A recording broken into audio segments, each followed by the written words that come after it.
Yes, people, what's happening? Welcome back to the channel and welcome to another video. First things first, guys, make sure you smash the like, subscribe if you're new around here, and as always, leave your thoughts in the comments. And guys, in today's video, we're going to be discussing that man, Enzo Fernandez. How do Chelsea get the best out of him? Does Maresca have an Enzo Fernandez problem? You know, how do Chelsea best fit him into the midfield? What do they do to get the best out of him? Because truth be told, he cost over £100 million. He's going to play. He's the vice captain. He's part of the leadership group now. So this is not something we can just discard. This is a problem that needs to be solved. And so to discuss this, delighted to be joined by Antonio again, mate. Thanks for coming on. Great to catch up as always. Yeah, it's a divisive topic among the Chelsea fan base. Obviously, we've been winning, so it's not highlighted as much as it would be as perhaps if we were losing. But there's no denying that Enzo Fernandez is potentially a problem for Chelsea in terms of what we can do to get the best out of him on the pitch. I mean, when you've watched him, you know, certainly when he first arrived in that first 6 months at the club under Graham Potter, when we were obviously it was a struggling team, he went straight into that team and he was brilliant, you know. But he was playing a lot deeper. Under Pochettino, he played a bit more as a number 10, which just didn't work at all. It was hard to get the balance with him and Caicedo last season. I don't think Poch's tactics helped when there was so much space between a pair of them, and we were just getting overrun in that midfield. And under Maresca, there's been moments where he's done well. I thought he was very good against Brighton. He was very good in the second half away at Wolves. But you're always left wanting a bit more from him, you know, expecting more because of how good he is and because of the money spent. When you look at him, mate, before we get into sort of how he's sold, when you look at him, what kind of midfield player do you think he is? Firstly, I want to say thanks for having us on. It's an absolute pleasure. But yeah, Enzo Fernandez is certainly dividing opinion among Chelsea fans. Now, if we look at his best attributes, what are his best attributes? It's the ability to identify and play progressive passes.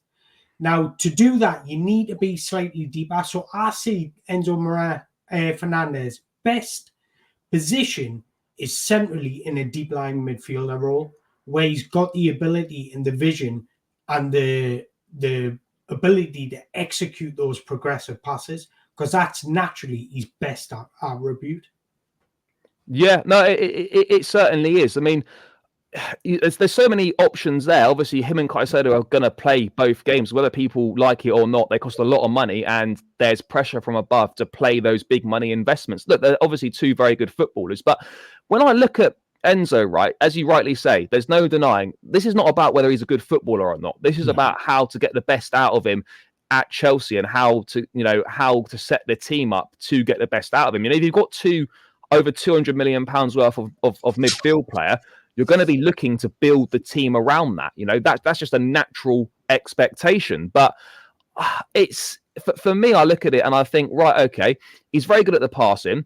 What he does lack, in my view, which is a problem in the Premier League, is there's a lack of athleticism in him, which is not a complete disaster, but certainly if you get hit on a transition or you get hit or you're playing against a counter-attacking side, if he's high up the pitch, he hasn't got the athleticism or the pace to get back.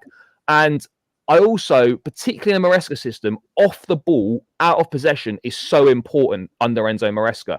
And for me, Fernandez is not good out of possession. There's a lot of work that he needs to do out of possession in order to improve his game and be of more importance to the team. I mean, how do you feel about how Maresca's used him this season?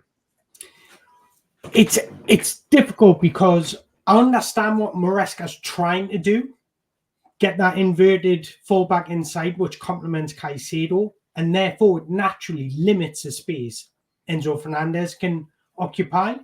So he's trying to find space higher up the field. Enzo Maresca even said it himself. It's difficult to employ a player that is as good as an attack midfielder, but also good as a deep line playmaker. So naturally, Enzo Fernandez is drifting off that left-hand side, which limits the space Jadon Sancho can occupy, but it also takes away his best attribute, and that's progressive passing. So I've had a look at some numbers, and I'm not going to bore you with the numbers, but what I found was he's taken less touches overall in the game, so he's having less of an impact in the game in the offensive side. Now, his key passes have actually went up, and that's because he's playing higher up the pitch. So therefore, he's playing more incisive passes higher up the pitch. What has went down is his progressive passes. So he's not naturally advancing Chelsea as a team higher up the pitch. And that's what his best attribute is. So for me, offensively, he's actually been pretty good because his touches have come down. But in an attacking sense, he's creating more chances and being more incisive with these key passes. So that's a positive. But the negative, you're absolutely right. He doesn't have the legs. He doesn't have the athleticism to get back. And we'll often see him getting bullied off the ball. Now, when he in open spaces defensively, he's not very good. He doesn't have the physicality. He doesn't have the legs. He actually presses quite well, but he presses as much as his body allows him to, and it's not very much because he's just not that athletic. So to counteract this, you would have to tell him to be more disciplined. You'll be far more effective in the defensive third where things are in front of him. So he can move, he can anticipate where the opponent's going to go, and he can move that 5 yards to the left or 5 yards to the right to try and break down play or just slow play down. But when he's backtracking and trying to recover the ball, he hasn't got the athleticism or the legs to do it. And it's not a knock on him because, like I say, I think he's one of the most talentedly gifted players in possession. But out of possession, he needs to be more disciplined. Yeah, it's definitely a problem. I mean, in an ideal world, you play him as a deep line playmaker, the like as a number 6 effectively, if you want to give it a position, and you'd have him picking the ball up off the defense and starting those attacks with his range of passing, whether he's doing a switch of play out to Madueke on the right, whether he's playing it out to Sancho, whether he's progressing it over the top to Jackson or whatever it might be. We saw in his first 6 months at the club a number of very good, brilliant assists. There was one away at Leicester to Kai Havertz, ball over the top. One for João Felix at West Ham, ball, great pass, into the box. That's the quality that he's got. But that's all very well having, playing him as a deep lying playmaker, in my opinion, against, for example, a Brighton, Crystal Palace, these sorts of teams at home where you expect to be dominant, you expect to have more of the ball, and therefore he's going to, have more touches and as a result of that, likely have more influence. But for example, with Chelsea going to Anfield after the international break, games against the likes of Arsenal at home, Man United away, etc. These big grounds, these big games, I wouldn't feel comfortable playing him as that number 6, not because of his quality on the ball, but because of his lack of discipline off it and his lack of defensive capabilities as well. So it puts you in a little bit of a difficult position because, as you rightly say, the inverted fullback has definitely benefited Caicedo, but that extra man in midfield probably inhibits Enzo a little bit because there's less space for him to get on the ball and do his thing. So my question would be, mate, what do you think the solution could be? Because right now, whatever's Maresca's doing and how he's setting the team up, look, it's working in terms of winning games and stuff, but I don't think it's optimal in terms of getting the best out of Enzo Fernandez. So what changes do you think he can be made to try and which would suit him more? I think I wouldn't change what Maresca's doing. I wouldn't change the inverted fullback because I think that's naturally getting the best out of other players and probably the best out of your squad as well because it gives more room for those higher up to make those runs like a Cole Palmer or Nicholas Jackson. So I wouldn't change a system as such. I would continue doing what he's doing. I would just make little tweaks. So what I think could work is maybe, I wouldn't say push Caicedo forward, but just 5 yards, just a little bit forward, just to create that space for Enzo to drop in and receive the ball. Because we're seeing it against Brighton. There was a play against Brighton where Caicedo just drifted away from the central spaces and Enzo picked up the pocketed space. He received the ball off Levi Colwill and he instantly just got it on the half turn and sprayed the ball to Cole Palmer on his second touch. It happened within a matter of seconds and that's so difficult to defend against.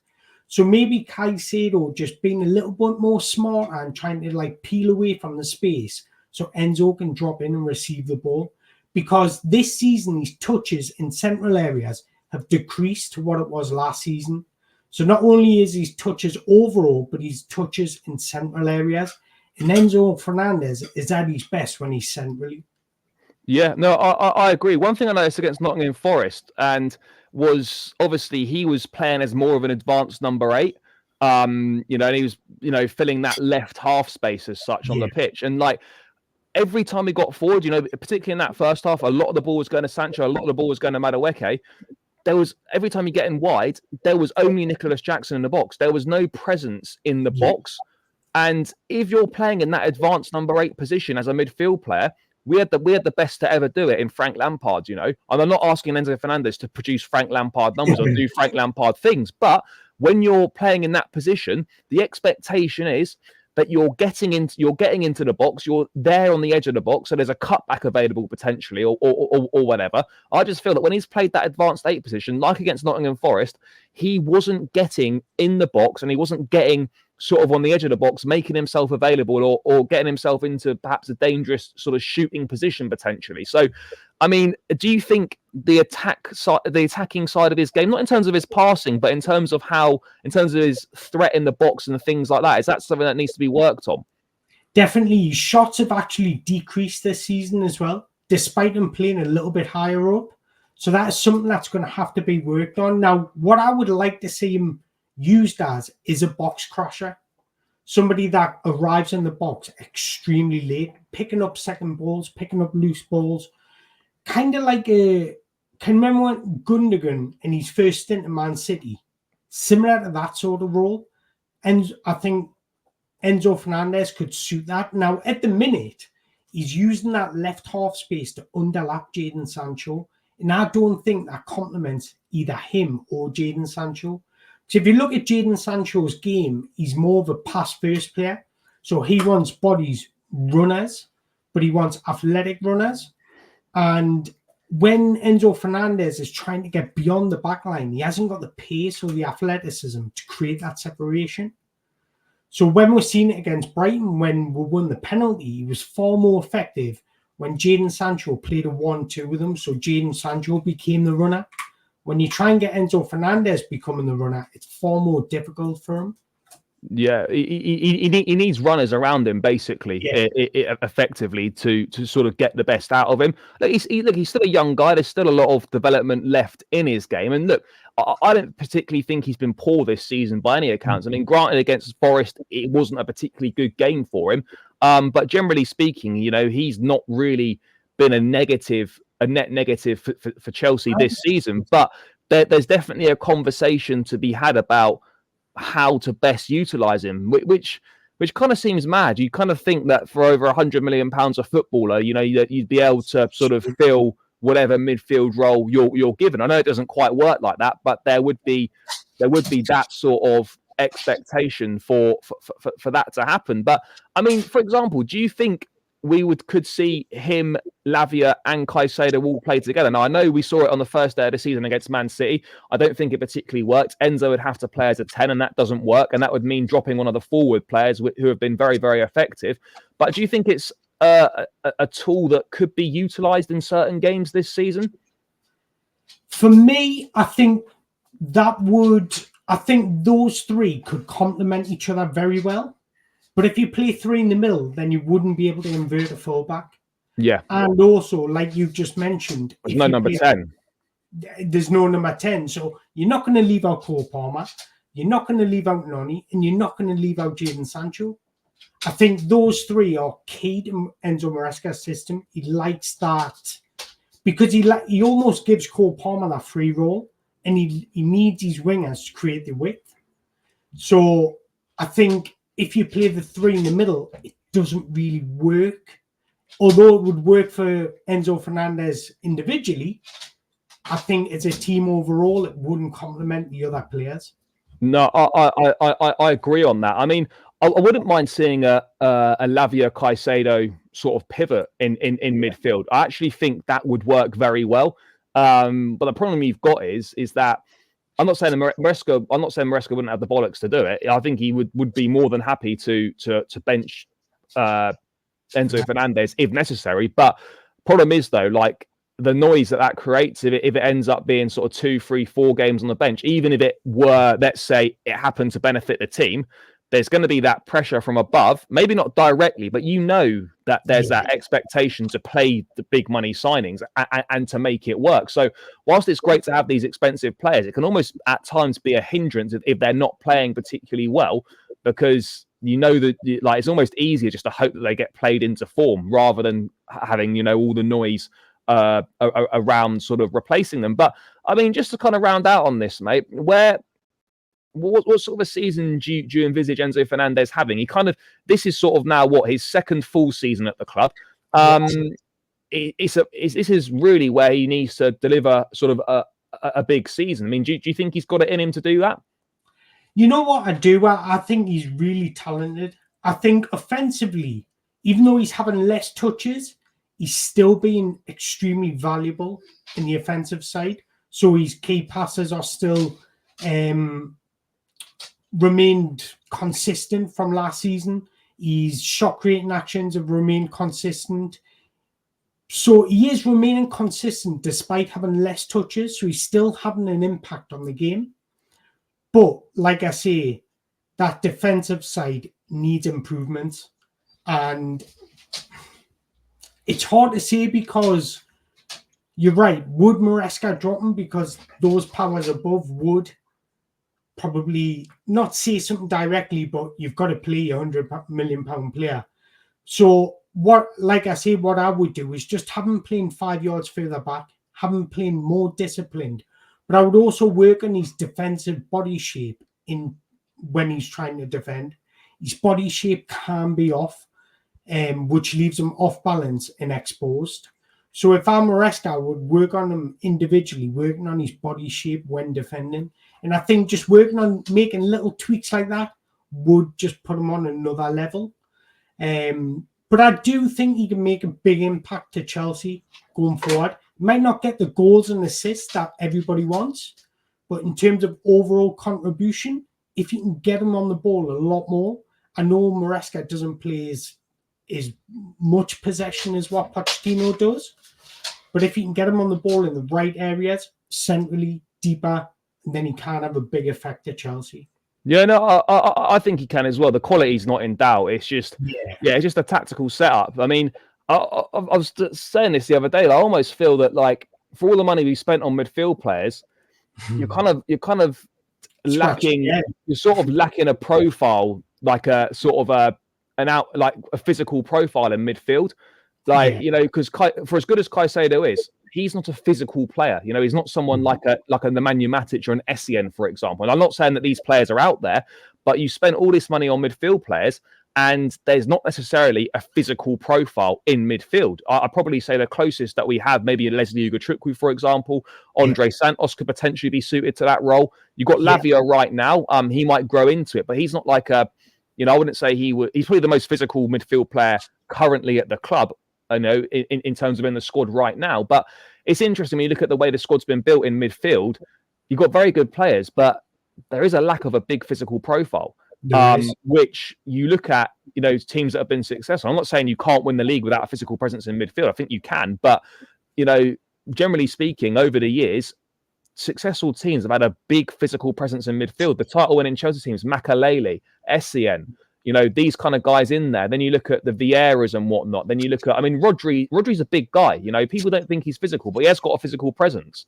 And you look at, I'm not saying you can't win a Premier League with, say, an Enzo and Caicedo midfield, but for all the money spent, there's not a lot of physical presence in there, which is kind of mad when you think about it. But, maybe Lavia can develop into that guy. I don't know. But, it's certainly going to be interesting.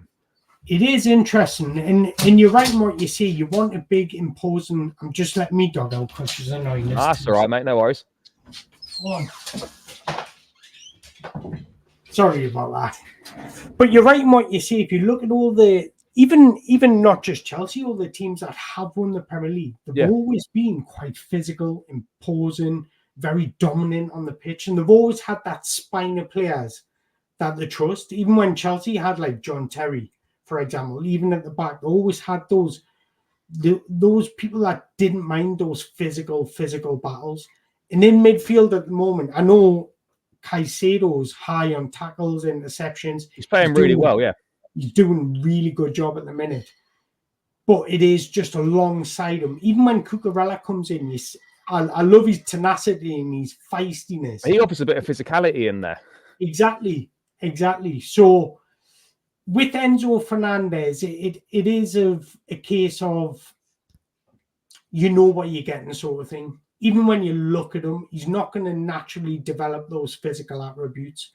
So it's about tweaking his game to give him the best advantages during defensive moments, because you can't just teach him how to grow. Do you know what I mean? So it is about just being more savvy and more clever in the way he defends, rather than being more bullish, if that makes sense. Yeah, no, I agree, man. I think it's basically, look, you can always improve on the ball, but that's not really the issue. It's that can obviously improve, and I'd like to see him get more goals and arrive late into the box and whatnot. But when we've got the forward players that are scoring like they are, that's not as big of an issue. But it would be a nice addition to have from him, potentially. And then obviously, as you say, off the ball is where he really needs to work on it. Defensive, like off the ball positioning.